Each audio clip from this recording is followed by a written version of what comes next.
Kabialai elkartearentzat urte berezia, urte inautirietakoa, azaldu guzu zergatik da berezia? Bai, aurreko urten Inkansable txarangako kide batek utzin zigun, berez hemen urte asko pasatzitun jotzen, bere 12 urte zitunetik hemen inibiliak Kabialaien sartuta, horren arira Kanarioak indiok abanera bat, konposatu du, ostegun gizenen aurkezteko intentzia dugu hemen, guardialdea, ordu eta terdik ordu inguru.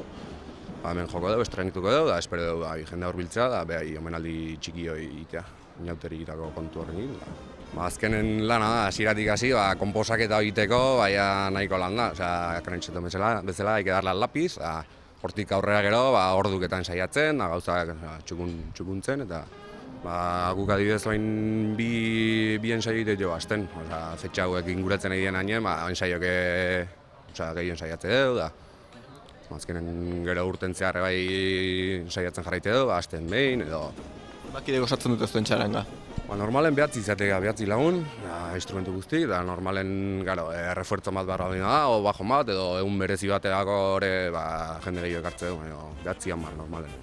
Ikustuzun bezala, gaztetxo batzuk daude, beste batzuk erdik alden, azkenen 18-20 urte ditarten kide pare bat daude, gero 50 ingurune bauzko beste batzuk, gero 50 ingurun, perfila adin guztitako. Inauterizalea. Bai, oire bai, hori ez dela falta.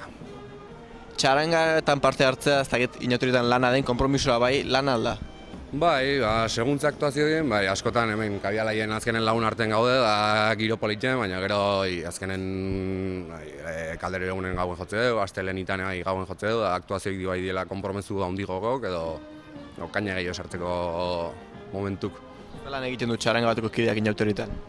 Bueno, azkenen jo, lertu arte, gero Tolosarrakean da inauterizalean, parrandare ezin dugu alde bate utzi, urrengo uneko ajek, eta...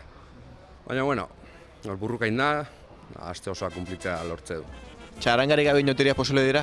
Nik uste ez, azkenen herri honetan txarangak dauken oitxura eta dauken jarraipen hori zintzala posible izango inauteri gabe ez bata, ez beste azkenen inauterik eta txarangan nik uste bat adi joaztela.